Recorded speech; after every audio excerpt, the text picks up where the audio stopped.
ನಮಸ್ಕಾರ. Public express ನ್ಯೂಸ್ಗೆ ಸ್ವಾಗತ. ನಾನು ಮಾಲಾ ಹಸನ್. ಈಗ ಹೆಡ್ಲೈನ್ಸ್.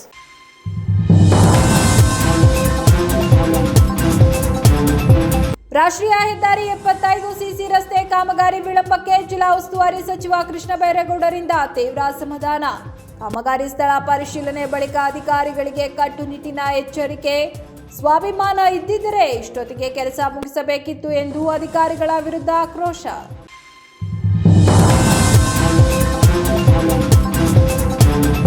ಹಾಸನದ ಹೇಮಾವತಿ ನದಿ ಒಡಲು ಬಗೆಯುತ್ತಿರೋ ಲೂಟಿಕೋರರು, ಮರಳು ಮಾಫಿಯಾದ ಕರಾಳ ವಿಡಿಯೋ ವೈರಲ್.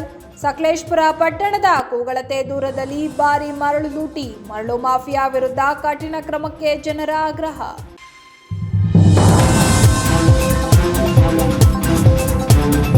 ಪುಂಡಾನೆ ಸೆರೆ ಹಿಡಿಯಲು ಇಂದಿನಿಂದಲೇ ಕಾರ್ಯಾಚರಣೆ ಆರಂಭ. ದುಬಾರೆ ಸಾಕಾಣೆ ಶಿಬಿರದಿಂದ 5 ಕುಮ್ಕಿ ಆನೆಗಳು ಆಲೂರು ತಾಲೂಕಿನ ಬೈರಾಪುರ ಗ್ರಾಮಕ್ಕೆ ಆಗಮನ. ನರಹಂತಕ ಕಾಡಾನೆ ಸಂಚಾರ ಟ್ರ್ಯಾಕ್ ಮಾಡುತ್ತಿರುವ ATF ಸಿಬ್ಬಂದಿ.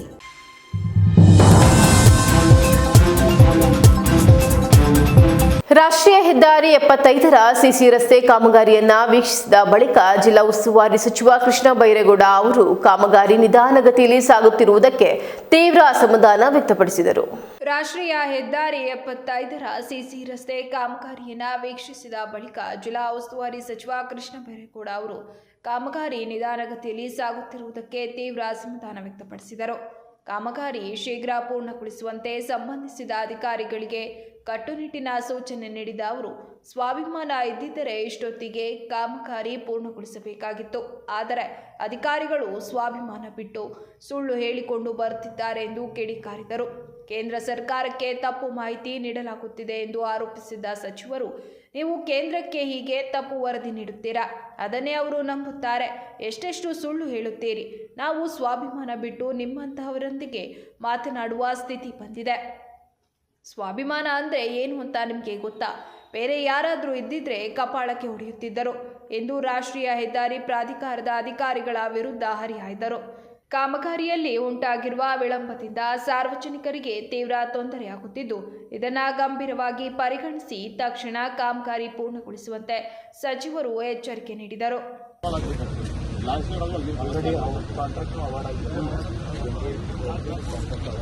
ನಿಮಗೆ 4-5 ಮಂತ್ಸ್ ಸಿಗ್ಬೋದು ಅಷ್ಟೇ.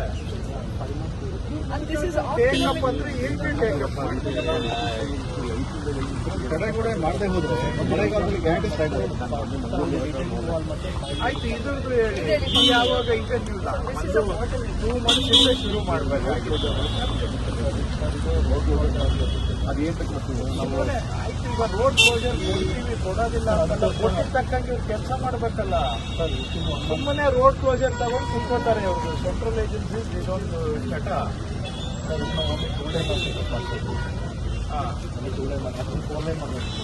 ಅದು ರಿಯಲ್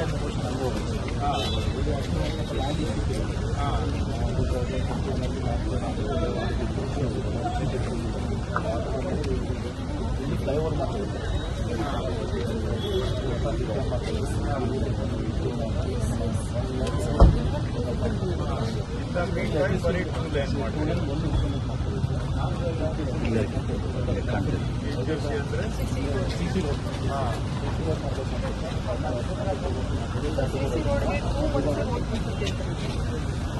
ಬರೀ ಒಂದು ವೀಕಲ್ಲೇ ರೋಡ್ ಕ್ಲೋಸಲ್ಲಿ ಹಾಸ್ಪಿಟೇಷನ್ 2 ಆಪ್ಷನ್ ಇದೆ ಸರ್.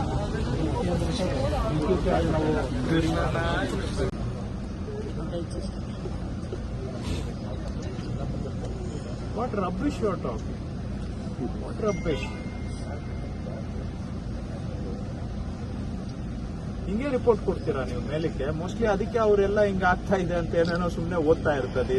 ಅಲ್ಲಿ ಏನು ದೇಶದಲ್ಲಿ ಓದಿದ್ದು ಒಂದು ಬೈಪಾಸ್ ಲ್ಯಾಂಡ್ ಅಕ್ವಿಸಿಷನ್ ಕ್ಲಿಯರ್ ಆಗಿರೋ ಪೋರ್ಷನ್, ಒಂದು ಮರಕ್ಕೆ 300 ಮೀಟರ್ ಬಿಟ್ಬಿಡಿ. 2 RUB ಎರಡಕ್ಕೂ ಸೇರಿ 1 ಕಿಲೋಮೀಟರ್ ಬಿಟ್ಬಿಡಿ. ಇನ್ನು 9 ಕಿಲೋಮೀಟರ್ ಕಂಪ್ಲೀಟ್ ಮಾಡಕ್ಕೆ ಏನ್ ಕಷ್ಟ ನಿಮ್ಗೆ? ಎವ್ರಿ ರಿವ್ಯೂದಲ್ಲಿ ಅವ್ರು ಒಂದೇ ಹೇಳುದು ಸರ್, ಮರ ಇದೆ ಅದಕ್ಕೆ ನಾವು ಕಂಪ್ಲೀಟ್ ಮಾಡೋದು. 300 ಮೀಟರ್ ಬಿಟ್ಬಿಡಿ. ಎವ್ರಿ ಗವರ್ಮೆಂಟ್ಗೆ ಅದೇ ಸಬ್ಮಿಟ್ ಮಾಡ್ತಾ ಇದ್ದಾರೆ ಸರ್. ಮರ ಇದೆ ಅವರು ಎತ್ಕೊಂಡ ತಕ್ಷಣ ಅದೇ ಹೇಳಿದ್ರು. ಹಂಗೆ ಹೇಳಿದ್ದಾರೆ ಅವರು ROB ಅಂದ್ರು. ಆಯ್ತು, ROB ನಾನು ಕೇಳ್ತಾನೆ ಇಲ್ಲ, I am not an engineer, ಅದು ಬಿಟ್ಬಿಡಿ. 10 ಕಿಲೋಮೀಟರ್ಸ್ ನಾನು ಮಾತಾಡ್ತಾ ಇದ್ದೀನಿ. 1 ಕಿಲೋಮೀಟರ್ ಬಿಟ್ಬಿಡಿ, 8 ಕಿಲೋಮೀಟರ್ಸ್ ಆದ್ರೂ ಕಂಪ್ಲೀಟ್ ಮಾಡ್ಕೊಡಿ ಅಂತ. ಕೆಲಸ ಸ್ಟಾರ್ಟೇ ಮಾಡಿಲ್ಲ ಇವರು. ಎಷ್ಟೋ ಕಡೆ ಬರೀ ಬಾಯಿ ಬಿಟ್ರೆ ಬರೀ ಸುಳ್ಳು ಹೇಳೋದ್ ಕಲ್ತಿದ್ಯಲ್ಲಪ್ಪ ಈ ವಯಸ್ಸಿಗೆ ನೀನು. ಇದೇನಾ ನಿಮ್ದು? Is this your organisational culture? ಬಾಯಿ ಬಿಟ್ರೆ ಸುಳ್ಳು ಹೇಳ್ತೀಯಲ್ಲ, ಇದಿಷ್ಟು ನೋಡ್ಕೊಂಡು ಬಂದು ಎಲ್ಲ ಮಾಡಿದೀವಿ ಅಂತ ಹೇಳ್ತೀಯಲ್ಲಪ್ಪ. ಏನ್ ಮಾತಾಡ್ತೀಯ? ಒಳ್ಳೆ ಕತೆ ಹೆಂಗ್ ಮಾತಾಡ್ತೀರ? ಸೂರ್ಯನ್ಗೆ ಟಾರ್ಚ್ ಹಿಡಿಯೋ ತರ ಮಾತಾಡ್ತೀರ. ಯಾವನ್ರಿ ನಿಮ್ಗೆಲ್ಲ ಇಲ್ಲಿ ಕಳಿಸ್ದವನು? ನಿಮ್ಮಂತವ್ರ ಹತ್ರ ಮಾತಾಡ್ಬೇಕಲ್ಲ, ನಮ್ದು ಭಾಗ್ಯ. ನಮ್ಗೆ ಮಾನ ಮರ್ಯಾದೆ ಬಿಟ್ಟು ನಿಮ್ಮಂತವ್ರ ಹತ್ರ ಮಾತಾಡ್ಬೇಕು. ನಮ್ಮ ಸ್ವಾಭಿಮಾನ ಬಿಟ್ಟು. ಸ್ವಾಭಿಮಾನ ಅಂದ್ರೆ ನಿಮ್ಗೆ ಗೊತ್ತಾದ್ರೆ ಏನೋ ನಾನು ಹೇಳೋದು ಭಾವನೆ ಅರ್ಥ ಆಗಲ್ಲ. ಮಿನಿಸ್ಟರ್ ಬಂದು ನಿಂತ್ಕೊಂಡು ನಿಮ್ಮಂತ ಕೆಲ್ಸಕ್ಕೆ ಬಾರ್ದವ್ರು ಸುಳ್ಳು ಹೇಳೋರ ಹತ್ರ ನಿಂತ್ಕೊಂಡು ಮಾತಾಡ್ಬೇಕು. ನಿಮ್ಗೆ ಏನು ತಲೆಗೆ ಹೋಗೋದು?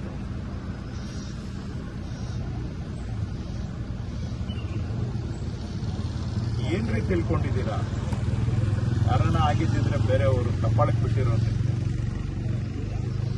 ಇಷ್ಟು ಸುಳ್ಳು ಹೇಳ್ತಿರಲ್ಲ.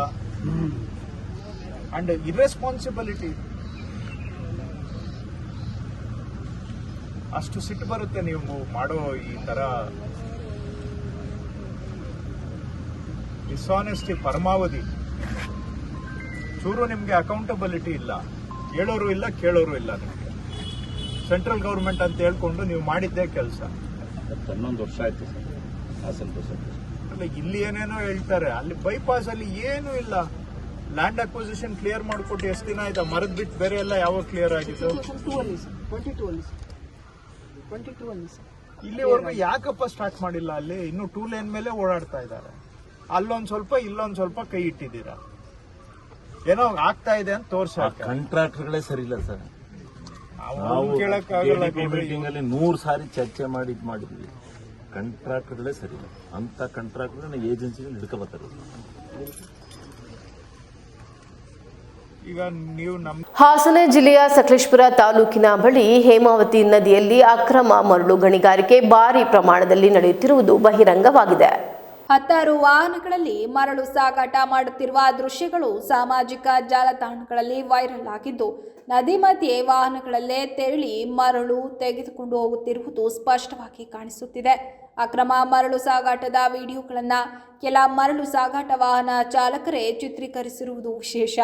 ಎಲ್ಲ ನಿಯಮಗಳನ್ನು ಗಾಳಿಗೆ ತೂರಿ ನಡೆಯುತ್ತಿರುವ ಈ ಮರಳು ದಂಧೆಗೆ ತಾಲೂಕು ಆಡಳಿತ, ಪೊಲೀಸ್ ಇಲಾಖೆ ಹಾಗೂ ಗಣಿಗಾರಿಕೆ ಇಲಾಖೆ ಕಣ್ಮುಚ್ಚಿ ಕುಳಿತಿವೆ ಎಂಬ ಆರೋಪಗಳು ಕೇಳಿಬರುತ್ತಿವೆ.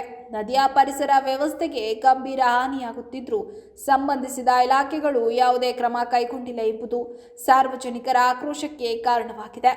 ಅಕ್ರಮ ಮರಳು ಗಣಿಗಾರಿಕೆಯಿಂದ ನದಿ ಪಾತ್ರದ ನಾಶ, ಭೂಕುಸಿತ ಹಾಗೂ ಪರಿಸರ ಹಾನಿ ಹೆಚ್ಚಾಗುವ ಸಾಧ್ಯತೆ ಇದ್ದು, ಮರಳು ಮಾಫಿಯಾ ವಿರುದ್ಧ ತಕ್ಷಣ ಕಠಿಣ ಕ್ರಮ ಕೈಗೊಳ್ಳಬೇಕೆಂದು ಸ್ಥಳೀಯರು ಹಾಗೂ ಪರಿಸರ ಹೋರಾಟಗಾರರು ಒತ್ತಾಯಿಸಿದ್ದಾರೆ.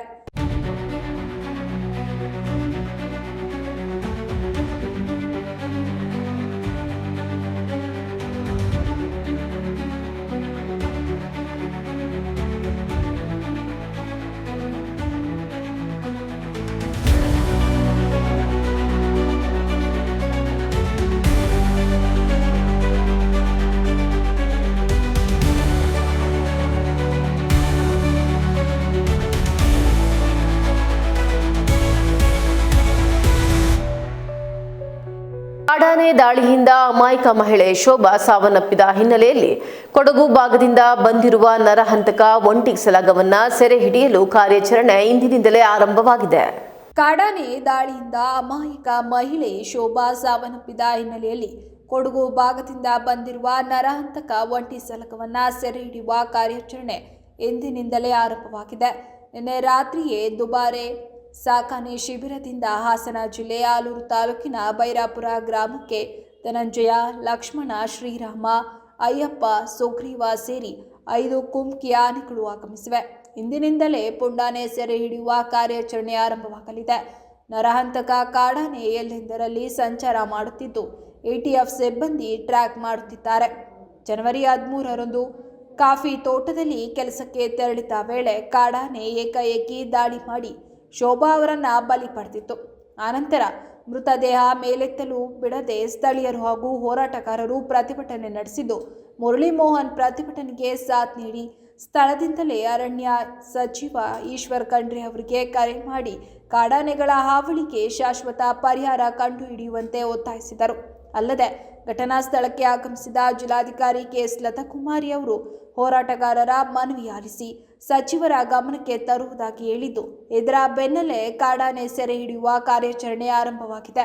ಕಾರ್ಯಾಚರಣೆಗೆ ದುಬಾರೆ ಮತ್ತು ಹಾರಂಗಿ ಕಾಡಾನೆ ಸಾಕಾಣೆ ಶಿಬಿರದಿಂದ ಲಕ್ಷ್ಮಣ, ಸುಗ್ರೀವ, ಧನಂಜಯ, ಅಯ್ಯಪ್ಪ ಮತ್ತು ಶ್ರೀರಾಮ ಸಾಕಾಣೆಗಳನ್ನ ನಾವು ಕರೆತಂದು ಬೈರಾಪುರದಲ್ಲಿ ಒಂದು ತಾತ್ಕಾಲಿಕ ಸಾಕಾಣೆ ಶಿಬಿರನ ಪ್ರಾರಂಭಿಸಿದೀವಿ. ಇವತ್ತಿನಿಂದ ನಾವು ಗಂಡು ಕಾಡಾನೆಯನ್ನ ಸೆರೆ ಹಿಡಿಯೋ ಕಾರ್ಯಾಚರಣೆಯನ್ನ ಕೈಗೊಳ್ತಾ ಇದ್ದೀವಿ. ಈಗಾಗಲೇ ನಮ್ಮ ನುರಿತ ಸಿಬ್ಬಂದಿಗಳು ಕಾಡಾನೆಯನ್ನ ಹುಡುಕೋ ಕಾರ್ಯದಲ್ಲಿದ್ದಾರೆ. ಒಂದು ಸರಿ ಕಾಡಾನೆ ಗುರುತು ದೃಢಪಟ್ಟ ನಂತರ ನಾವು ಇಲ್ಲಿಂದ ಕೂಡಲೇ ಕಾರ್ಯಾಚರಣೆಯನ್ನ ಪ್ರಾರಂಭಿಸ್ತೀವಿ. ಮೋಹನ್ ACF ಹಾಸನ. ಶ್ರೀ ಡಾಕ್ಟರ್ ಬಾಲಗಂಗಾಧರನಾಥ ಮಹಾಸ್ವಾಮೀಜಿಯವರ 81ನೇ ಜನ್ಮದಿನದ ಅಂಗವಾಗಿ ಜನವರಿ 20ರ ಮಂಗಳವಾರ ಆದಿಚುಂಚನಗಿರಿ ಆಸ್ಪತ್ರೆ ವತಿಯಿಂದ ಉಚಿತ ಕಿಡ್ನಿ ತಪಾಸಣೆ ಹಾಗೂ ಸಲಹಾ ಶಿಬಿರವನ್ನು ಆಯೋಜಿಸಲಾಗಿದೆ ಎಂದು ಶ್ರೀ ಶಂಭುನಾಥ ಸ್ವಾಮೀಜಿ ತಿಳಿಸಿದರು. ನಗರದ ಆದಿಚುಂಚನಗಿರಿ ಶಾಖಾ ಮಠದಲ್ಲಿ ನಡೆದ ಪತ್ರಿಕಾಗೋಷ್ಠಿಯನ್ನು ಉದ್ದೇಶಿಸಿ ಮಾತನಾಡಿದ ಅವರು, ಬಾಲಗಂಗಾಧರನಾಥ ಸ್ವಾಮೀಜಿಯವರ ಜನ್ಮ ದಿನಾಚರಣೆಯನ್ನು ಪ್ರತಿ ವರ್ಷ ಸಮಾಜಮುಖಿ ಕಾರ್ಯಕ್ರಮಗಳ ಮೂಲಕ ಆಚರಿಸಲಾಗುತ್ತಿದೆ. ಈ ಬಾರಿ ಹಾಸನದ ಆದಿಚುಂಚನಗಿರಿ ಆಂಗ್ಲ ಮಾಧ್ಯಮ ಶಾಲಾ ಆವರಣದಲ್ಲಿ ಬೃಹತ್ ಉಚಿತ ಆರೋಗ್ಯ ತಪಾಸಣೆ ಹಾಗೂ ರಕ್ತದಾನ ಶಿಬಿರವನ್ನು ಹಮ್ಮಿಕೊಳ್ಳಲಾಗಿದೆ ಎಂದರು. ಮುಖ್ಯವಾಗಿ ಕಿಡ್ನಿ ವೈಫಲ್ಯದಿಂದ ಬಳಲುತ್ತಿರುವ ರೋಗಿಗಳಿಗೆ ಸೂಕ್ತ ಚಿಕಿತ್ಸೆ ಹಾಗೂ ಮಾರ್ಗದರ್ಶನ ನೀಡುವ ಉದ್ದೇಶದಿಂದ ಈ ಕಾರ್ಯಕ್ರಮವನ್ನು ಆಯೋಜಿಸಲಾಗಿದೆ. ಶಿಬಿರದಲ್ಲಿ ಖ್ಯಾತ ಯೂರೋಲಜಿಸ್ಟ್ ಡಾಕ್ಟರ್ ನಾಗೇಂದ್ರ ಹಾಗೂ ನೆಫ್ರಾಲಜಿಸ್ಟ್ ಡಾಕ್ಟರ್ ಅನಿಲ್ ಕುಮಾರ್ ಭಾಗವಹಿಸಿ ಕಿಡ್ನಿಗೆ ಸಂಬಂಧಿಸಿದ ವಿವಿಧ ಕಾಯಿಲೆಗಳ ಬಗ್ಗೆ ಮಾಹಿತಿ ನೀಡಿ ಉಚಿತವಾಗಿ ತಪಾಸಣೆ ಹಾಗೂ ಸಲಹೆ ನೀಡಲಿದ್ದಾರೆ ಎಂದರು. ಇದಲ್ಲದೆ ದೃಷ್ಟಿದೋಷ ಹೊಂದಿರುವ ಶಾಲಾ ಮಕ್ಕಳಿಗೆ ಈಗಾಗಲೇ ಪರೀಕ್ಷೆ ನಡೆಸಿ ಕನ್ನಡಕಗಳನ್ನು ವಿತರಿಸಲಾಗಿದೆ. ಶಿಬಿರದ ದಿನವೂ ದೃಷ್ಟಿದೋಷವಿರುವ ಮಕ್ಕಳಿಗೆ ಉಚಿತ ಕಣ್ಣಿನ ಪರೀಕ್ಷೆ ನಡೆಸಿ ಕನ್ನಡಕ ವಿತರಿಸಲಾಗುವುದು. ಜೊತೆಗೆ ಕಿವುಡುತನ ಸಮಸ್ಯೆ ಹೊಂದಿರುವವರಿಗೆ ಉಚಿತ ಶ್ರವಣ ಯಂತ್ರಗಳನ್ನು ವಿತರಿಸಲಾಗುವುದು ಎಂದರು. ಅವರು PROಗೆ ಫೋನ್ ಮಾಡಿ ಹೇಳಿದೆ, ಕಳಿಸ್ಕೊಡಿ ಸ್ವಾಮೀಜಿ ಅಂತ ಹೇಳಿದ್ರು. ಅದೆಲ್ಲ ಚೆಕ್ ಮಾಡಿದಾಗ ಆಪ್ರೇಷನ್ ಆಗಬೇಕು ಅಂತ ಸಂದರ್ಭದಲ್ಲಿ ಅವರು ನಮ್ಮ ಹತ್ರ ಒಂದು 5,000 10,000 ಇಸ್ಕೊಂಡೋಗಿ ಬಂದಿದ್ದರು. ಸುಮಾರು 1,25,000 ಆಗುತ್ತೆ ಅಂತೇಳಿ ಬೇರೆ ಹಾಸ್ಪಿಟ್ಲಿಂದ ಪಟ್ಟಿಯನ್ನು ತಂದಿದ್ರು. ನಾವು ದುಡ್ಡು ಕೊಡೋಕ್ಕಾಗೋದಿಲ್ಲಮ್ಮ, ನಿಮ್ಮ ಅಲ್ಲಿಗೆ ಕಳಿಸ್ಕೊಡ್ತೀವಿ ಅಂತೇಳಿ ನಮ್ಮ ಆಸ್ಪತ್ರೆಗೆ ಕಳಿಸ್ತಂಥ ಸಂದರ್ಭದಲ್ಲಿ 10,000 ರೂಪಾಯಿ ಕಟ್ಟಿಸ್ಕೊಂಡು ಎಲ್ಲ ಉಚಿತವಾಗಿ ಆಪ್ರೇಷನ್ನ ಮಾಡಿ ಕಳಿಸ್ಕೊಡುವಂಥ ವ್ಯವಸ್ಥೆ. ಅಂದರೆ ಬೇರೆ ಆಸ್ಪತ್ರೆ ದುಡ್ಡು ಮಾಡ್ತಾರೆ ಅಂತಲ್ಲ, ಅವರು ಏನೆಲ್ಲ ಬಿಲ್ಡಿಂಗ್ ಕಟ್ಟಿರ್ತಾರೆ, ಒಂದು ಎಲ್ಲ ನಿಯಮ ಇರ್ತದೆ. ಆದರೆ ನಮ್ಮ ಮಠದ ಸೇವೆ ದೃಷ್ಟಿಯಿಂದ, ನಮ್ಮ ಸೇವಾ ದೃಷ್ಟಿಯಿಂದ, ಸ್ವಾಮೀಜಿಯವರ ದೂರದೃಷ್ಟಿಯಿಂದ ಏನೂ ಲಾಭ ಇಲ್ಲದಲೇ ಬಂದಂಥವ್ರಿಗೆ ಅನುಕೂಲ ಆಗಬೇಕು ಅಂತೇಳಿ ಈ ಒಂದು ವ್ಯವಸ್ಥೆಯನ್ನು ಮಾಡಿಕೊಟ್ಟಿದ್ದಾರೆ. ನಾವು ಕೂಡ ಹಾಸನಿಂದ ಯಾರೇ ಕಳಿಸ್ಕೊಟ್ರು ಕೂಡ ಅವ್ರಿಗೆ ಸಾಕಷ್ಟು ಒಂದು ರಿಯಾಯಿತಿ ದರದಲ್ಲಿ ಉಚಿತವಾಗಿ ಕೂಡ ನಾವು ಹಾಸ್ಪಿಟಲಲ್ಲಿ ವ್ಯವಸ್ಥೆ ಮಾಡುವಂಥ ಎಲ್ಲ ವ್ಯವಸ್ಥೆಗಳಾಗ್ತಾಯಿದೆ. ಇವೆಲ್ಲ ಸಮಸ್ಯೆಗಳಿದ್ದಾಗ ಮಠದಿಂದನೇ ಎಲ್ಲರನ್ನೂ ಸೇರಿಸ್ಕೊಂಡು ಒಂದು ಯಾಕೆ ಆರೋಗ್ಯ ಶಿಬಿರವನ್ನು ಮಾಡಬಾರ್ದು ಅಂತೇಳಿ ನಾವು ಇವತ್ತು ಬರ್ತಡೇ ಸ್ವಾಮೀಜಿಯವರ 81ನೇ ವರ್ಷದ ಹುಟ್ಟುಹಬ್ಬದ ಪ್ರಯುಕ್ತ ನಮ್ಮ ಆದಿಚುಂಚನಗಿರಿ ಆಂಗ್ಲ ಮಾಧ್ಯಮ ನಮ್ಮ ಶಾಲೆಯಲ್ಲಿ ಕೂಡ ಈ ಕಾರ್ಯಕ್ರಮವನ್ನು ಆಯೋಜನೆ ಮಾಡ್ಕೊಂಡಿದ್ದೀವಿ. ಆಮೇಲೆ 200 ಮಕ್ಕಳು ಸಿಕ್ತಂಥ ಸಂದರ್ಭದಲ್ಲಿ ಭಾಳ ನೋವಾಯಿತು ನಮಗೆ. ಈ ಸಣ್ಣ ವಯಸ್ಸಿನಲ್ಲೇ ದೃಷ್ಟಿದೋಷ ಇರುತ್ತಲ್ಲ ಅಂತ ನಾವು ಸುಮ್ಮನೆ ಚೆಕಪ್ ಮಾಡಿಸೋಕೆ ಹೋದಾಗ 200 ಮಕ್ಕಳು ಸಿಕ್ಕಿದ್ದಾರೆ. ಅದನ್ನು ಮುಂದುವರ್ಸ್ಕೊಂಡು ಹೋಗ್ತೀವಿ. ಪ್ರತಿ ಸರ್ಕಾರಿ ಶಾಲೆಯಲ್ಲಿ, ಗ್ರಾಮೀಣ ಪ್ರದೇಶದ ಶಾಲೆಗಳಲ್ಲಿ ಯಾರ್ಯಾರಿಗೆ ಈ ರೀತಿ ಇರುತ್ತೋ ಅವರಿಗೆ ಉಚಿತವಾಗಿ ಕನ್ನಡಕವನ್ನು ಕೊಡಬೇಕು ಅಂತೇಳಿ ಒಂದು ಆಯೋಜನೆಯನ್ನು ಮಾಡಿಕೊಂಡು, ಇದಕ್ಕೆಲ್ಲ ನಮ್ಮ ಹಾಸನ ಜಿಲ್ಲೆಯ ನಮ್ಮ ಎಲ್ಲ ಶ್ರೀಮಠದ ಸದ್ಭಕ್ತರು ನೀವೆಲ್ಲ ಆಗಿದ್ದೀರಿ. ಮಠದಿಂದ ಏನೇ ಕಾರ್ಯಕ್ರಮಗಳಾದರೂ ಕೂಡ ಭಾಳ ವಿಶೇಷವಾಗಿ ಗಮನವಹಿಸಿ ನಮ್ಮ ಜೊತೆ ನೀವು ಕೂಡ ಸೇರಿಕೊಂಡು ಈ ಉಚಿತ ಆರೋಗ್ಯ ಶಿಬಿರಕ್ಕೆ ನಿಮ್ಮೆಲ್ಲರ ಒಂದು ಸಹಕಾರ, ಪ್ರಚಾರ ಎಲ್ಲವೂ ಕೂಡ ನೀವು ಪ್ರೀತಿಯಿಂದ ಮಾಡಬೇಕು ಅಂತೇಳಿ ಈ ಪತ್ರಿಕಾಗೋಷ್ಠಿಯನ್ನು ಕರೆದದ್ದು. ವಿಶೇಷವಾಗಿ ಮಕರ ಸಂಕ್ರಾಂತಿ ಹಬ್ಬದ ನಿಮ್ಮೆಲ್ಲರಿಗೂ ಶುಭಾಶಯನ ಭಾಳ ಪ್ರೀತಿಯಿಂದ ಕೋರ್ತಾ, ನಿಮ್ಮೆಲ್ಲರಿಗೂ ಭಗವಂತ ಒಳಿತನ್ನು ಮಾಡಲಿ. ಡಾಕ್ಟರ್ಸು ಎಲ್ಲ ಮಾತಾಡ್ತಾರೆ. ಅವರು ಸಾಕಷ್ಟು ನುರಿತ ನಮ್ಮ ಪೂಜ್ಯ ಡಾಕ್ಟರ್ ಬಾಲಗಂಗಾಧರನಾಥ ಮಹಾಸ್ವಾಮೀಜಿಯವರು ಕೂಡ ಅವ್ರಿಗೆ ಒಂದು ಕಿಡ್ನಿ ವೈಫಲ್ಯ ಆದಾಗ ಅವ್ರಿಗೆ ಟ್ರೀಟ್ಮೆಂಟ್ ಸೇವೆಯನ್ನು ಮಾಡುವಂಥ ಭಾಗ್ಯ ಇವ್ರದ್ದಾಗಿತ್ತು. ಅವನ್ನ ನಾವು ಉಪಯೋಗಿಸ್ಕೊಂಡು ಸ್ವಾಮೀಜಿಯವರು, ನಮ್ಮ ನಿರ್ಮಾನದ ಸ್ವಾಮೀಜಿಯವರು ಬೆಂಗಳೂರಿನಲ್ಲಿ ಗ್ಲೋಬಲಲ್ಲಿ ಇರ್ತೀರಿ ನೀವೆಲ್ಲ. ಆದರೆ ಬೆಂಗಳೂರು ದೊಡ್ಡ ಸಿಟಿ, ಅಲ್ಲೆಲ್ಲ ಬೇಕಾದಷ್ಟು ಹಣ ಕೊಟ್ಟು ವ್ಯವಸ್ಥೆಯನ್ನು ಮಾಡ್ಕೊಳ್ತಾರೆ. ನಿಮ್ಮ ಸೇವೆ ಯಾಕೆ ನಮ್ಮ ಆದಿಚುಂಚನಗಿರಿ ಆಸ್ಪತ್ರೆಗೆ ಆಗಬಾರ್ದು ಅಂತೇಳಿ ಅದೊಂಥರ ರಿಕ್ವೆಸ್ಟು ಆಗಿದೆ, ಅದೊಂದು ಆದೇಶನೂ ಆಗಿದೆ ಇವರಿಗೆ. ಇವರು ವಾರದಲ್ಲಿ ಶುಕ್ರವಾರ ಬಂದು ಯಾವುದೇ ಫಲಾನುಭವಿಗಳು ಬಂದಿದ್ದಾರೆ. ಕುಮಾರ್ ಕೂಡ 9 ವರ್ಷ ಆಯ್ತಂತೆ ಅವ್ರಿಗಾಗಿ, ಇನ್ನೂ ಕೂಡ ಇಲ್ಲಿ ಬಂದಿದ್ದಾರೆ. ನಾವು ಅವ್ರ ಹತ್ರ ಮಾತಾಡಿಸ್ತೇವೆ, ಅನುಭವಗಳು ಕೂಡ ಇಲ್ಲಿ ಬಂದು ಕೂತಿದ್ದಾರೆ ಪಾಪ. ಅವರಿಗೆಲ್ಲ ನಮ್ಮ ಡಾಕ್ಟ್ರು ಬಂದಮೇಲೆ ಬೆಂಗಳೂರಿನಲ್ಲೇ 12 ಲಕ್ಷ 15 ಲಕ್ಷ 20 ಲಕ್ಷ ಆಗುವಂಥ ವ್ಯವಸ್ಥೆಯನ್ನು ಕೇವಲ 1.5-2 ಲಕ್ಷ ರೂಪಾಯಲ್ಲಿ ನಮ್ಮ ಆಸ್ಪತ್ರೆಯಲ್ಲಿ ಆಗುವಂಥ ವ್ಯವಸ್ಥೆಯನ್ನು ಇವರು ಡಾಕ್ಟ್ರುಗಳು ಮಾಡಿದ್ದಾರೆ. ಅವರಿಗೆ ಮತ್ತೊಮ್ಮೆ ನಿಮ್ಮೆಲ್ಲರ ಪರವಾಗಿ ನಾನು ಕೂಡ ಒಂದು ಸ್ವಾಗತವನ್ನು ಕೋರ್ತಾ, ಈ ಕಾರ್ಯಕ್ರಮ ಯಶಸ್ವಿ ಆಗಲಿಕ್ಕೆ ನಿಮ್ಮೆಲ್ಲರ ಸಹಕಾರ ಇಲ್ಲಿ ಅಂತೇಳಿ ಶ್ರೀಮಠದ ವತಿಯಿಂದ ನಿಮ್ಮೆಲ್ಲರಿಗೂ ವಿನಂತಿ. ಪತ್ರಿಕಾಗೋಷ್ಠಿಯಲ್ಲಿ ರಾಜ್ಯ ಒಕ್ಕಲಿಗರ ಸಂಘದ ನಿರ್ದೇಶಕ ರಘುಗೌಡ, ಆದಿಚುಂಚನಗಿರಿ ಮಠದ ವೈದ್ಯರು, ಸಿಬ್ಬಂದಿ ವರ್ಗ ಹಾಗೂ ಶಾಲಾ ಮಕ್ಕಳು ಉಪಸ್ಥಿತರಿದ್ದರು. ಹಾಸನ ನಗರದಲ್ಲಿ ದಿನೇ ದಿನೇ ವೀಲಿಂಗ್ ಪ್ರಕರಣಗಳು ಹೆಚ್ಚಾಗುತ್ತಿದ್ದು, ಈ ಅಪಾಯಕಾರಿ ಕೃತ್ಯಗಳಿಗೆ ಪೊಲೀಸ್ ಇಲಾಖೆ ಇನ್ನೂ ತಕ್ಕ ಮಟ್ಟಿಗೆ ಬ್ರೇಕ್ ಹಾಕಿಲ್ಲ ಎಂದು ಸಾರ್ವಜನಿಕ ವಲಯದಲ್ಲಿ ಆರೋಪಗಳು ಕೇಳಿಬರುತ್ತಿದೆ. ಹಾಸನ ನಗರದ ಎಂಜಿ ರಸ್ತೆಯಲ್ಲಿ ಕೆಲ ಪುಂಡರು ಸಾರ್ವಜನಿಕ ಸ್ಥಳದಲ್ಲೇ ವೇಲಿಂಗ್ ಮಾಡಿ ಸ್ಟಂಟ್ ಪ್ರದರ್ಶಿಸಿದ್ದು, ಅದರ ವಿಡಿಯೋವನ್ನು ಚಿತ್ರೀಕರಿಸಿ ಸಾಮಾಜಿಕ ಜಾಲತಾಣಗಳಲ್ಲಿ ಅಪ್ಲೋಡ್ ಮಾಡಿದ್ದಾರೆ. ಈ ಘಟನೆ ಸಾರ್ವಜನಿಕರಲ್ಲಿ ಆತಂಕಕ್ಕೆ ಕಾರಣವಾಗಿದೆ. ವೇಲಿಂಗ್ ಹಾಗೂ ಸ್ಟಂಟ್ಗಳಿಂದ ಇತರ ವಾಹನ ಸವಾರರ ಜೀವಕ್ಕೆ ಅಪಾಯ ಎದುರಾಗುತ್ತಿದ್ದು, ಯಾವುದೇ ಕ್ಷಣದಲ್ಲಿ ದೊಡ್ಡ ಅನಾಹುತ ಸಂಭವಿಸುವ ಸಾಧ್ಯತೆ ಇದೆ. ಈ ಹಿನ್ನೆಲೆಯಲ್ಲಿ ಕೂಡಲೇ ಈ ಪುಂಡರನ್ನ ಬಂಧಿಸಿ ಕಾನೂನು ಕ್ರಮ ಕೈಗೊಳ್ಳಬೇಕೆಂದು ಸಾರ್ವಜನಿಕರು ಆಗ್ರಹಿಸಿದ್ದಾರೆ.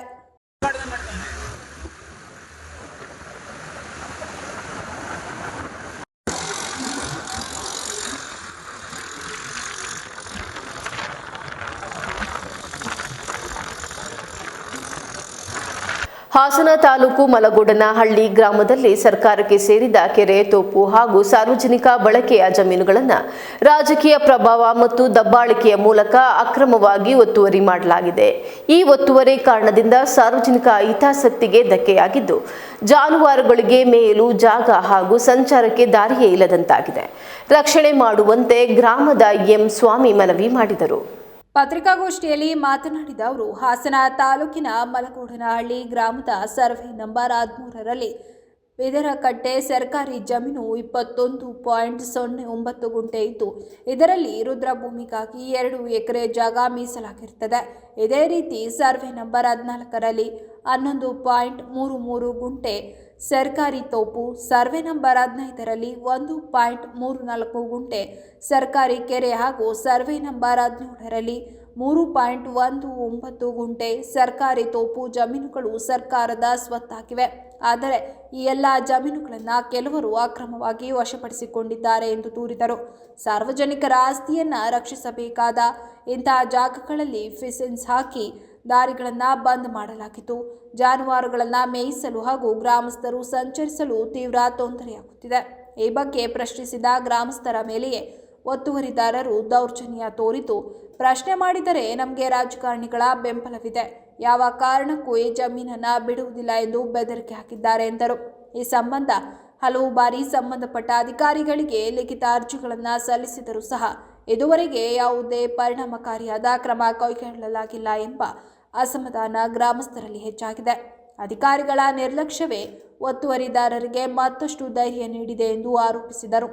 ಜಿಲ್ಲಾ ಉಸ್ತುವಾರಿ ಸಚಿವರಿಗೆ ಹಾಗೂ ಮುಖ್ಯಮಂತ್ರಿಗಳಿಗೂ ಅರ್ಜಿ ಕೊಡಲಾಗಿತ್ತು. ನಂತರ ಅಧಿಕಾರಿಗಳನ್ನು ಕರೆಯಿಸಿಕೊಂಡಾಗ ಅವರಿಗೆ ಸುಳ್ಳು ದಾಖಲೆ ನೀಡಿದರು. ತೆರವುಗೊಳಿಸಲು ನೋಟಿಸ್ ನೀಡಿದ್ದು, ಈಗ ಸರ್ವೆ ಮಾಡಿರುವುದು ಬಿಟ್ಟರೆ ಹೈಕೋರ್ಟ್ ಆದೇಶವನ್ನು ಇಲ್ಲಿನ ಡಿಸಿ, ತಹಸೀಲ್ದಾರ್ ಸೇರಿದಂತೆ ಯಾವ ಅಧಿಕಾರಿಗಳು ಪಾಲನೆ ಮಾಡಿರುವುದಿಲ್ಲ. ಹೈಕೋರ್ಟ್ ಹೇಳುವಂತೆ ರುದ್ರಭೂಮಿಯನ್ನು ಯಾರಾದರೂ ದಬ್ಬಾಳಿಕೆಯಲ್ಲಿ ಒತ್ತುವರಿ ಮಾಡಿದರೆ ಅವರಿಗೆ 6 ತಿಂಗಳ ಕಾಲ ಜೈಲಿಗೆ ಹಾಕಬೇಕಂತ ಆದೇಶವಿದೆ. ಅಧಿಕಾರಿಗಳು ಮುಂದಾದರೂ ಇಲ್ಲಿ ರಾಜಕೀಯ ನಡೆಯುತ್ತಿದೆ ಎಂದು ಗಂಭೀರವಾಗಿ ಆರೋಪಿಸಿದರು. ಈಗ ನೀವೇ ಬಂದು ಮಾಧ್ಯಮ ಮಿತ್ರರು ನೀವೇ ಬಂದಲ್ಲಿ ನೋಡ್ಬೋದು, ಸ್ಪಾಟ್ ವೀಕ್ಷಣೆ ಮಾಡಿದರೆ ತೆರವುಗೊಳಿಸಿದಾರೋ ಇಲ್ವೋ, ಏನು ಮಾಡಿದ್ದಾರೆ, ಏನಂತ ಹೇಳಿದ್ದಾರೆ. ಮೊನ್ನೆ ಲೋಕ ನ್ಯಾಯಮೂರ್ತಿಯವರಿಗೆ ಸರ್ವೆ ವರದಿ ಬಂದ ತಕ್ಷಣವೇ ನಾವು ತೆರವುಗೊಳಿಸ್ಬಿಡ್ತೀವಿ. ಇಲ್ಲಿವರೆಗೂ ನಾನು ನಿನ್ನೆ ಇನ್ನೂ ಮಾತಾಡಿದೆ, ನೀವು ತೆರವುಗೊಳಿಸ್ತೀರ, ನನಗೆ ಇದೇ ತಿಂಗಳು 29ಕ್ಕೆ ನಾನು ವರದಿ ಕೊಡಲೇಬೇಕು. ವರದಿ ಕೊಟ್ಟಿಲ್ಲ ಅಂತ ಅಂದರೆ ತಪ್ಪು ನಂದಾಯ್ತದೆ. ಇವರು ತೆರವುಗೊಳಿಸಿದಾರೋ ಸರ್ಕಾರಿ ಭೂಮಿ, ಅದರಲ್ಲೂ ಇವತ್ತು ಹೈಕೋರ್ಟ್ ಆದೇಶನ ಡಿ.ಸಿ ಅವರೇ ಆಗಲಿ ತಹಸೀಲ್ದಾರ್ ಅವರಲ್ಲಿ ಯಾವ ಅಧಿಕಾರಿ ಪಾಲನೆ ಮಾಡಿಲ್ಲ. ಹೈಕೋರ್ಟ್ ಹೇಳ್ತದೆ, ರುದ್ರಭೂಮಿನ ಯಾರಾದರೂ ಒತ್ತುವರಿ ಮಾಡಿ ದಬ್ಬಾಳಿಕೆಯಲ್ಲಿ ಉಳ್ತಾವ್ರೆ ಅಂತ ಅಂದರೆ ಅವ್ರಿಗೆ 6 ತಿಂಗಳು ಸಜಾ ಜೈಲು ಹಾಕ್ಬೇಕು ಅಂತವ. ಯಾರು ಡಿ ಸಿ ಅವರೇ ಒಂದ್ಸಲ AC tahsildar DC deputy tahsildar ಬರೀ ನಮಕ್ ಬರ್ತಾರೆ. ಇಲ್ಲಿ ವಿಚಾರ ಏನಂದ್ರೆ ಪಾಪ ಅಧಿಕಾರಿಗಳು ಕೆಲಸ ಮಾಡಕ್ ಓಡಾಡಿದ್ರು ರಾಜಕೀಯ ನಡೀತಾ ಇದೆ. ಯಾಕೆ ಅಂತ ಅಂದ್ರೆ ಮಂಜೇಗೌಡ ಚಾಕ್ನಮ್ಮ ಮಂಜೇಗೌಡ ಅಂತ ಇದ್ದಾರೆ. ಅವ್ರದ್ದೊಂದು 200 ತೆಂಗಿನ ಗಿಡ ಮೊನ್ನೆ ಎಲ್ಲ ಗುಣದೊಪ್ಪಲ್ಲಿ ಒಂದು ಫುಲ್ ಅವರೇ ಪ್ಲಾಟ್ ಮಾಡ್ಕೊಬಿಟ್ಟವ್ರೆ. ಅದನ್ನ ನೀವೇ ಕಣ್ಣಾರ ನೋಡ್ಬೋದು. ಒಬ್ರಿಬ್ರಲ್ಲ, ಪ್ರತಿಯೊಂದುವೆ ಎಲ್ಲ ತಲೂ ತೆಂಗಿನ ತೋಟ ಮಾಡ್ಕೊಂಡ್ರೆ ಬಿಟ್ರೆ ಈ ಒಂದು 4 ಸೈಟ್ ತುಂಬ ಈಗ ಒಂದು 4 ಎಕರೆ 5 ಎಕರೆ ಕೆರೆಗಳು ಬಿಟ್ರೆ ಅಲ್ಲೆಲ್ಲ 25 ಎಕರೆ ಕೆರೆಗಳಿದೆ. ಇಲ್ಲೇ ಇದೆ, ಎಲ್ಲ ದಾಖಲಾತಿ ನಿಮ್ಗೆ ಮುಂದೆನೇ ಕೊಡ್ತೀನಿ. ನಂದು ಈಗ ಇವ್ರು ಕೊಟ್ಟಿರೋದಕ್ಕೆ ಸುಳ್ಳು ವರದಿ ಅನ್ನೋದಕ್ಕೆ 100ಕ್ಕೆ 110% ನನ್ನ ಹತ್ರ ದಾಖಲಾತಿ ಇದೆ. ಇವ್ರು ಕೊಟ್ಟಿರೋದು ಯಾರು RI VA ಡೆಪ್ಯೂಟಿ ತಹಸೀಲ್ದಾರರು ಇವತ್ತಾಗಿವೆ ಸರ್. ರುದ್ರಭೂಮಿ ಹಂಗಾಗೈತೆ ಅಂತ ಹೇಳಿದ್ರು, ಕೆರೆಗಳ ಇಷ್ಟೆಲ್ಲ ಐತೆ ಅಂದ್ರೆ AC ಅವರೇ ಆಗಲಿ ತಹಸೀಲ್ದಾರೇ ಆಗಲಿ ಒಂದ್ಸಲ ವಿಸಿಟ್ ಕೊಟ್ಟು ಅದ್ರ ಮೇಲೆ ಕ್ರಮ ಜರುಗಿಸಿಲ್ಲ. ಬರೀ ಏನಲ್ಲಿ VRI ವರದಿ ಕೊಡ್ತಾರೆ, ಸುಳ್ಳು ವರದಿಯಾ ತೆರವುಗೊಳಿಸಿದ್ದೀನಿ ಅಂತವ ಅದನ್ನ ನಂಬಿಕೆ ಕೂತವ್ರೆ. ಅದಕ್ಕೋಸ್ಕರನೇ ನಾನು ಇದನ್ನ ಬಯಲು ಮಾಡಲೇಬೇಕು. ನಾನು ಈಗಲೂ ಈ ವೇಳೆ ಮಲಕೋಡನಹಳ್ಳಿ ಗ್ರಾಮದ ಮರಿಗೌಡ, ರೈತ ಸಂಘದ ಹಿರಿಯ ಮುಖಂಡ ಮಂಜೇಗೌಡ ಇತರರು ಉಪಸ್ಥಿತರಿದ್ದರು. ಇಂದಿನ ದಿನಗಳಲ್ಲಿ ಮಕ್ಕಳು ಯೂಟ್ಯೂಬ್ನಲ್ಲಿ ಪ್ರಸಾರವಾಗುವ online PUBG, free fire, cartoon ಶೋಗಳು ಹಾಗೂ ಶಾರ್ಟ್ ಫಿಲ್ಮ್ಗಳತ್ತ ಹೆಚ್ಚು ಆಕರ್ಷಿತರಾಗುತ್ತಿರುವ ಸಂದರ್ಭದಲ್ಲಿ ಹಾಸನನಗರದ 7ನೇ ತರಗತಿಯೊಬ್ಬ ಬಾಲಕ ಇವೆಲ್ಲವನ್ನ ಬದಿಗಿಟ್ಟು ವಿಶೇಷ ಸಾಧನೆಯ ಮೂಲಕ ಏಷ್ಯನ್ ಬುಕ್ ಆಫ್ ರೆಕಾರ್ಡ್ಸ್ನಲ್ಲಿ ಸ್ಥಾನ ಪಡೆದು ಎಲ್ಲರ ಗಮನ ಸೆಳೆದಿದ್ದಾನೆ. ಪತ್ರಿಕಾಗೋಷ್ಠಿಯಲ್ಲಿ ಮಾತನಾಡಿದ CA ಪರಿಣಿತ್ ಗೌಡ, ನನಗೆ 3 ವರ್ಷಗಳ ಹಿಂದೆ ಜನ್ಮ ನೀಡಿದ ಉಡುಗೊರೆಯಾಗಿ ಮೊದಲ ಬಾರಿಗೆ 33 ಕ್ಯೂಬ್ ದೊರೆಯಿತು. ಅದನ್ನು ಹಿಡಿದು ಆಟ ಕಲಿಯಲು ಪ್ರಾರಂಭಿಸಿದೆ. ಏನಾದರೂ ವಿಭಿನ್ನ ಸಾಧನೆ ಮಾಡಬೇಕೆಂಬ ಆಸೆ ನನಗಿತ್ತು. ಯೂಟ್ಯೂಬ್ನಲ್ಲಿ ಕ್ಯೂಬ್ ಆಟದ ಬಗ್ಗೆ ವೀಕ್ಷಣೆ ಮಾಡಿ ಹಂತ ಹಂತವಾಗಿ ಕಲಿತೆ. ಈ ಸಾಧನೆಯಲ್ಲಿ ನನ್ನ ತಂದೆ ತಾಯಿ ಸಂಪೂರ್ಣ ಸಹಕಾರ ನೀಡಿದರು ಎಂದರು. ನಂತರ ಕ್ಯೂಬ್ ಆಟವನ್ನು ಸಂಪೂರ್ಣವಾಗಿ ಅರಿತುಕೊಂಡ ಮೇಲೆ ಕಣ್ಣು ಮುಚ್ಚಿಕೊಂಡೆ ಅದನ್ನು 1 ನಿಮಿಷದಲ್ಲಿ ಪೂರೈಸುವ ಅಭ್ಯಾಸ ಮಾಡಿಕೊಂಡೆ. ಅಮ್ಮ ವಿಭಿನ್ನ ರೀತಿಯ ಕ್ಯೂಬ್ಗಳನ್ನು ತೆಗೆದುಕೊಂಡು ಕೊಡಲು ಪ್ರಾರಂಭಿಸಿದರು. ಒಟ್ಟು 8 ವಿವಿಧ ಕ್ಯೂಬ್ಗಳನ್ನು ಕಣ್ಣು ಮುಚ್ಚಿಕೊಂಡೆ 1 ನಿಮಿಷದಲ್ಲಿ ನಿರ್ವಹಿಸುವ ಮಟ್ಟಕ್ಕೆ ತಲುಪಿದ್ದೇನೆ. ಮೊದಲು ಇಂಡಿಯಾ ಬುಕ್ ಆಫ್ ರೆಕಾರ್ಡ್ಸ್ನಲ್ಲಿ ಹೆಸರು ದಾಖಲಾಗಿತ್ತು. ಬಳಿಕ ಅಲ್ಲಿಯನವರು ಏಷ್ಯನ್ ಬುಕ್ ಆಫ್ ರೆಕಾರ್ಡ್ಗೆ ಪ್ರಯತ್ನಿಸಲು ಸಲಹೆ ನೀಡಿದರು. ಅದರಂತೆ ಈಗ ಈ ಸಾಧನೆ ಸಾಧ್ಯವಾಗಿದೆ ಎಂದು ಸಂತಸ ವ್ಯಕ್ತಪಡಿಸಿದರು. ನೋಡ್ತಿದ್ದೆ, ನನಗೆ ಅಪ್ಪ ಅಮ್ಮ ಎಲ್ಲ ಇದು ಮಾಡೋರು, ಅಂದರೆ ರಿಸ್ಟ್ರಿಕ್ಟ್ ಮಾಡ್ತಿರಲಿಲ್ಲ. ನಾನು ಯೂಟ್ಯೂಬಲ್ಲೆಲ್ಲ ನೋಡ್ಕೊ ಕಲಿತಿದ್ದೆ. ಅದು ಫಸ್ಟು ಕ್ಲಿಯರಾಗಿ ಕಲ್ತ್ಕೊಂಡಾಗ ನಾನು ಕಣ್ಣು ಮುಚ್ಕೊಂಡು ಸಾಲ್ವ್ ಮಾಡೋದು ಕಲಿತಿದ್ದೆ. ಅದಾದಮೇಲೆ ನನಗೆ ಅದನ್ನು ಸಾಲ್ವ್ ಮಾಡ್ತಿರೋದು ನೀಟಾಗಿ ನೋಡಿ ಅಮ್ಮ ಬೇರೆ ಬೇರೆ ವಿಧ ಥರದ್ದು ಕ್ಯೂಬ್ಸ್ ತಕ್ಕೊಡೋಕ್ಕೆ ಸ್ಟಾರ್ಟ್ ಮಾಡಿದರು. ಅದರಲ್ಲಿ ನನ್ನ ಹತ್ರ ಟೋಟಲ್ 8 ಥರದ ಕ್ಯೂಬ್ ಇತ್ತು. ನಾನು ಅದನ್ನು ನೋಡ್ಕೊಂಡು ಸಾಲ್ವ್ ಮಾಡಿ ಬೇಗ ಅಂತ ಯಾವ ಥರ ಯೂನಿಕ್ ಥರ ಸಾಲ್ವ್ ಮಾಡೋದು ಕಲ್ತ್ಕೋಬೇಕಂತ ನಾನು ಅದು ಪ್ಲಸ್ ಐಕಾನ್ ಅಂದರೆ ಪ್ಲಸ್ ಸಿಂಬಲ್ ಥರ ಇರೋದನ್ನು ಸಾಲ್ವ್ ಮಾಡೋಣ ಅಂತ ನಾನು ಸ್ಟಾರ್ಟ್ ಮಾಡಿದೆ. ಪ್ಲಸ್ ಅದನ್ನು ಸಾಲ್ವ್ ಮಾಡೋದು ಕಲ್ತ್ಕೊಬಿಟ್ಟು ಅದನ್ನು ಕಣ್ಮುಚ್ಕೊಂಡು ಮಾಡೋ ಥರ ಟ್ರೈ ಮಾಡೋಣ ಅಂತ ಸ್ಟಾರ್ಟ್ ಮಾಡಿದೆ. ಅದನ್ನು ಕಣ್ಮುಚ್ಕೊಂಡು ಸಕ್ಸಸ್ಫುಲ್ಲಾಗಿ ಮಾಡಿದೆ. ಅದಾದಮೇಲೆ ನಾನು ಮುಂಚೆಯಿಂದನೂ ಯೂಟ್ಯೂಬಲ್ಲಿ ಈಗ ಶಾರ್ಟ್ಸ್ ಕಾರ್ಟೂನ್ಸ್ ನೋಡ್ತಿರಲಿಲ್ಲ. ಈಗ world record, India book of records ಅಥವಾ ಯೂನಿಕ್ ಫ್ಯಾಕ್ಟ್ಸ್ ಈ ಥರದ್ದೇ ನೋಡ್ತಿದ್ದೆ. ಆವಾಗ ನನಗೆ ನೆನಪಾಯಿತು. ಆವಾಗ ನಾನು ಇಂಡಿಯಾ ಬುಕ್ ಆಫ್ ರೆಕಾರ್ಡ್ಸ್ ಅಂತ ಇಂಡಿಯಾದೊಳಗಡೆ ಅಪ್ಲೈ ಮಾಡಿದಾಗ ಅದು ಫುಲ್ ಸಕ್ಸಸ್ಫುಲ್ ಆಗಿತ್ತು. ಅದಕ್ಕೆ ಅದು ಸ್ವಲ್ಪ ಯೂನಿಕ್ ಆಗಿತ್ತಲ್ಲ ಅಂತ ಇಂಡಿಯಾ ಬುಕ್ ಆಫ್ ರೆಕಾರ್ಡ್ಸ್ ಅವರು ನನ್ನ ಏಷ್ಯಾ ಬುಕ್ ಆಫ್ ರೆಕಾರ್ಡ್ಸಿಗೆ ಸಜೆಸ್ಟ್ ಮಾಡಿದರು. ಸೊ ನಾವು ಏಷ್ಯಾ ಬುಕ್ ಆಫ್ ರೆಕಾರ್ಡ್ಸಿಗೆ ಹೋಗ್ಬೇಕಂದ್ರೆ first step India book of records ಅವ್ರು ಸಜೆಸ್ಟ್ ಮಾಡಬೇಕು, ಇಲ್ಲಾಂದರೆ ನಾವು ಹೋಗೋಕ್ಕಾಗಲ್ಲ. ಅವ್ರು ಸ್ವಲ್ಪ ಯೂನಿಕ್ ಆಗಿದೆಯಾ ಅಂತ ಸಜೆಸ್ಟ್ ಮಾಡಿದರು. ಅಲ್ಲಿ ಟೋಟಲ್ 8 ಮಂತ್ ಸ್ಟೆಪ್ಸ್ ಇರುತ್ತೆ. ಏನಾದ್ರು ಗ್ರಾಫಿಕ್ ಏನಾದ್ರು ಇದೆಯಾ, ಏನಾದ್ರು ಚೀಟಿಂಗ್ ಏನಾದ್ರು ಇದೆಯಾ ಅಂತ 8 ಮಂತ್ಸ್ ಎಲ್ಲನೂ ವೆರಿಫೈ ಮಾಡ್ತಾರೆ. ಮತ್ತು ಪ್ರೂಫ್ಸ್ ಎಲ್ಲ ಕೇಳ್ತಾರೆ. ನಾವು ಅದನ್ನೆಲ್ಲ ಸಬ್ಮಿಟ್ ಮಾಡಿದಾಗ ಅವರು 8 ಮಂತ್ಸ್ 3 to 4 ಮಂತ್ಸ್ ವಿಡಿಯೋ ಎಲ್ಲ ಅಪ್ಲೋಡ್ ಮಾಡಾದ್ಮೇಲೆ ಕ್ವಶನ್ಸ್ ಕೇಳೋಕ್ಕೆ ಸ್ಟಾರ್ಟ್ ಮಾಡ್ತಾರೆ. ಆವಾಗ ನಾವು ಇನ್ನು ಒಂದು 5 to 6 ಮಂತ್ಸಲ್ಲಿ ಕ್ವಶನ್ಸ್ ಎಲ್ಲ ಪ್ರೊಸೆಸ್ ಮುಗ್ದು ಸೆಲೆಕ್ಟ್ ಆಗಿದ್ದೀವಾ ಇಲ್ವಾ ಅಂತ ಹೇಳ್ತಾರೆ. ಆಮೇಲೆ ಸೆಲೆಕ್ಟ್ ಆಗಿದ್ದೀವ ಅಂತ ಇದು ಬರುತ್ತೆ. ಮತ್ತು ಈಗ ನಾವು ಗೆದ್ದಿರೋದನ್ನು ನಾವು ಸೆಲೆಕ್ಟ್ ಆಗಿದ್ದರೆ ಸರ್ಟಿಫಿಕೇಟ್ ಇದೆಲ್ಲ ವಿಯೆಟ್ನಾಮಿಂದ ಕಳಿಸ್ತಾರೆ. ವಿಯೆಟ್ನಾಮಿಂದ ನಾವಿರೋ ಪ್ಲೇಸಿಗೆ ಬರುತ್ತೆ. ನಾವು ಈಗ ನಾನು ಮಾಡಿರೋದು ಕಣ್ಣು ಮುಚ್ಕೊಂಡು 8 ಥರದ ರೂಬಿಕ್ಸ್ ಕ್ಯೂಬ್ಗಳು ಕಣ್ಣು ಮುಚ್ಕೊಂಡು ಪ್ಲಸ್ ಸಿಂಬಲಲ್ಲಿ ಮಾಡಿರೋದು. ಯಾವುದಾದಂದರೆ 3x3 ಅಂತ 8 ಕ್ಯೂಬ್ ಮಾಡಿದ್ದೀನಿ. ಮತ್ತು 2x2 ಅಂತ 1 ಕ್ಯೂಬ್ ಮಾಡಿದ್ದೀನಿ. ವಿಂಡ್ ಮಿಲ್ ಅಂತ 1 ಕ್ಯೂಬ್ ಮಾಡಿದ್ದೀನಿ. ಮಿನಿ ಪೆರೋಸ್ ಅಂತ 1 ಕ್ಯೂಬ್ ಮಾಡಿದ್ದೀನಿ. ಪಿರಮಿಕ್ಸ್ ಅಂತ 1 ಕ್ಯೂಬ್ ಮಾಡಿದ್ದೀನಿ. ಮಿರರ್ ಕ್ಯೂಬ್ ಅಂತ 1 ಕ್ಯೂಬ್ ಮಾಡಿದ್ದೀನಿ. ಟೋಟಲ್ 8 ವಿಧವಾದ ಕ್ಯೂಬ್ಗಳು ಮಾಡಿದ್ದೀನಿ. ಅದು 1 ಮಿನಿಟ್ ಒಳಗಡೆ ಕಣ್ಣು ಮುಚ್ಕೊ ಮಾಡಿದ್ದೀನಿ. ಅದು ಟೈಮರೆಲ್ಲ ಇಟ್ಟಿರೋದನ್ನೆಲ್ಲ ಪ್ರೂಫ್ ಕೇಳ್ತಾರೆ. ಅದು ಟೈಮರ್ದೆಲ್ಲ ವಿಡಿಯೋ ಎಲ್ಲ ಇರುತ್ತೆ. ವಿತ್ ಪ್ರೂಫ್ ಟೈಮರ್ದು ಎಲ್ಲ ನಾವು ಮಾಡಬೇಕು. ಮತ್ತು ಬ್ಲೈಂಡ್ ಫೋಲ್ಡ್ ನಮ್ಮ ಕಣ್ಣಿಗೆ 2 ಟೈಪ್ಸ್ ಆಫ್ ಕ್ಲಾತ್ಸ್ ಕಟ್ಟಬೇಕಾಗುತ್ತೆ. ಬ್ಲೈಂಡ್ ಫೋಲ್ಡ್ ಕರ್ಚೀಫ್ ಮತ್ತು ಅದಾದಮೇಲೆ ಒಂದು ಬ್ಲೈಂಡ್ ಫೋಲ್ಡ್ ನ್ಯಾಪ್ ಕ್ಯಾಪ್ ಅಂತ ಬರುತ್ತೆ, ಅದನ್ನು ಕಟ್ಟಬೇಕಾಗುತ್ತೆ. ಆಮೇಲೆ ಫಸ್ಟ್ ನಂಬರ್ಸ್, ಈಗ ಪೇರೆಂಟ್ಸ್ ಅಥವಾ ಏನಾದ್ರು ನಂಬರ್ ತೋರಿಸ್ಬೇಕು. ಅದೇನಾದ್ರು ನಮಗೆ ಕಾಣಿಸ್ತಿಲ್ಲ ಅಂದರೆ ಫರ್ದರ್ ಪ್ರೊಸೀಡ್ ಮಾಡ್ಬೋದು.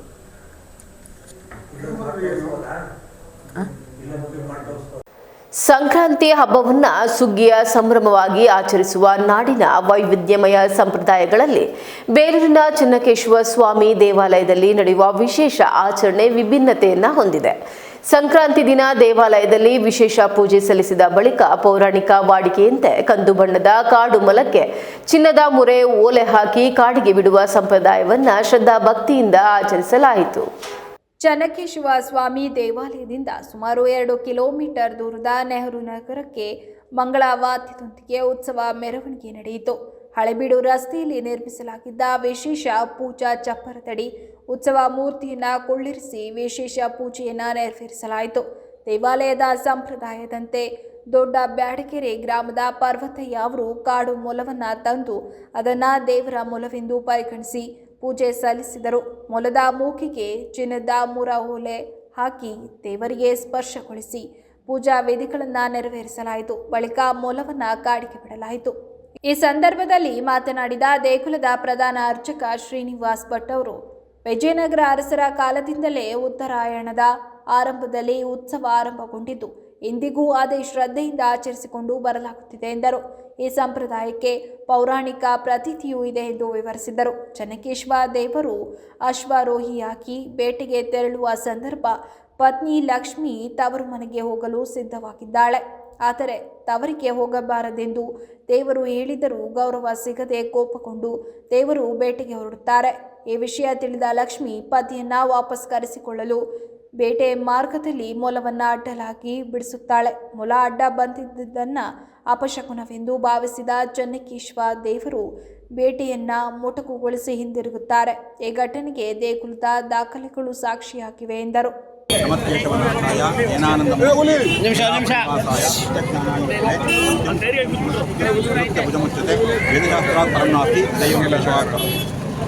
ಬ್ರಹ್ಮಾಂಡಕ್ಕೆ ಶ್ರೀ ಕೇಶವರ ಧನುರ್ಮಾಸದ 30 ಪೂಜೆ ಆದ ಮೇಲೆ ಇವತ್ತು ಮೊಲದ ಬೇಟೆ ಅಂತ ಕೇಶವರು ಅಶ್ವಾರೂಢರಾಗಿ ಈ ಕೂಡು ರಸ್ತೆಯಲ್ಲಿ ಬರೋ ಪದ್ಧತಿ ಇದೆ. ಇದರಲ್ಲಿ ಏನು ವಿಶೇಷ ಅಂದರೆ ಅಮ್ಮನವರು ತವರು ಮನೆಗೆ ಹೋಗಿರ್ತಾರೆ. ಅವರು ಸಿಟ್ ಮಾಡಿಕೊಂಡು ಕೇಶವರು ಹೊರಡ್ಬೇಕಾರೆ ಅವರು ಭುಜ ಮೊಲ ಬಿಟ್ಟುಬಿಟ್ಟು ಅಪಶಕನಾದಂಗೆ ಅಂತ ವಾಪಸ್ ಬರಬೇಕು ಅನ್ನೋ ರೀತಿಗೋಸ್ಕರ ಈ ಮೊಲ ಬಿಡೋ ಪದ್ಧತಿ ಮೊದಲಿಂದ ಬಂದಿರೋದು. ಇಲ್ಲಿ ಮೊಲಕ್ಕೆ ದೇವರು ಸಮರ್ಪಣೆ ಮಾಡಿ ಅವರಿಗೆ ಚಿನ್ನದ ಮೊಲ ದೇವರು ಸಮರ್ಪಣೆ ಆಗಿರೋದನ್ನು ಚಿನ್ನದೊಂದು ತಗಡದೊಂದು ದೇವರು ಬಂದಿರೋದನ್ನು ಸಮರ್ಪಣೆ ಮಾಡಿ ಅದು ಚುಚ್ಚಿ ದೇವರು ಸಮರ್ಪಣೆ ಮಾಡಿ ಅವ್ರು ಬಿಡೋ ಪದ್ಧತಿ ಮೊದಲಿಂದನೂ ಇದೆ. ಇದು ವರ್ಷಾನುಗಂತೆ ತುಂಬ ವರ್ಷದಿಂದ ನಡ್ಕೊಂಡು ಬಂದಿರೋ ಪದ್ಧತಿ ಇದು. ಈಗ ಇದೆಲ್ಲ ಮುಗಿದ ಮೇಲೆ ಕೇಶವ ಈಗ ಮುಂದಕ್ಕೆ ಹೋದ್ಮೇಲೆ ನಮಗೆ ಅಲ್ಲಿ ಆಳ್ವಾರ್ ಮೋಕ್ಷ ಅಂತ ಎಷ್ಟು ದಿನ 30 ದಿನ ಆಳ್ವಾರ್ಗಳಿಗೆ ವಿಶೇಷ ಪೂಜೆ ಮಾಡಿದ್ದು.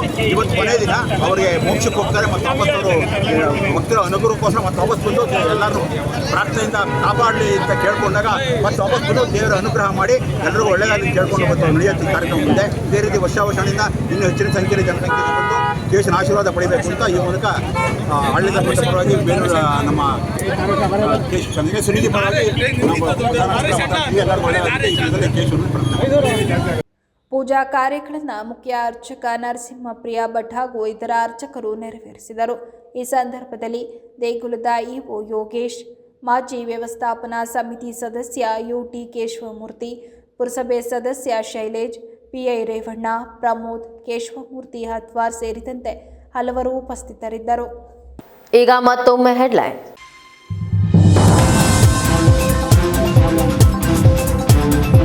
ರಾಷ್ಟ್ರೀಯ ಹೆದ್ದಾರಿ 75 ಸಿಸಿ ರಸ್ತೆ ಕಾಮಗಾರಿ ವಿಳಂಬಕ್ಕೆ ಜಿಲ್ಲಾ ಉಸ್ತುವಾರಿ ಸಚಿವ ಕೃಷ್ಣ ಬೈರೇಗೌಡರಿಂದ ತೀವ್ರ ಅಸಮಾಧಾನ. ಕಾಮಗಾರಿ ಸ್ಥಳ ಪರಿಶೀಲನೆ ಬಳಿಕ ಅಧಿಕಾರಿಗಳಿಗೆ ಕಟ್ಟುನಿಟ್ಟಿನ ಎಚ್ಚರಿಕೆ. ಸ್ವಾಭಿಮಾನ ಇದ್ದಿದ್ದರೆ ಇಷ್ಟೊತ್ತಿಗೆ ಕೆಲಸ ಮುಗಿಸಬೇಕಿತ್ತು ಎಂದು ಅಧಿಕಾರಿಗಳ ವಿರುದ್ಧ ಆಕ್ರೋಶ.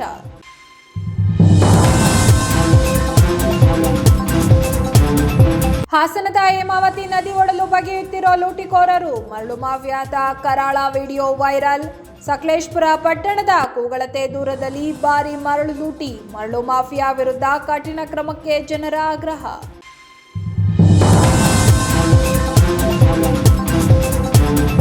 ಪುಂಡಾನೆ ಸೆರೆ ಹಿಡಿಯಲು ಇಂದಿನಿಂದಲೇ ಕಾರ್ಯಾಚರಣೆ ಆರಂಭ. ದುಬಾರೆ ಸಾಕಾನೆ ಶಿಬಿರದಿಂದ 5 ಕುಮ್ಕಿ ಆನೆಗಳು ಆಲೂರು ತಾಲೂಕಿನ ಬೈರಪುರ ಗ್ರಾಮಕ್ಕೆ ಆಗಮನ. ನರಹಂತಕ ಕಾಡಾನೆ ಸಂಚಾರ ಟ್ರ್ಯಾಕ್ ಮಾಡುತ್ತಿರುವ ATF ಸಿಬ್ಬಂದಿ.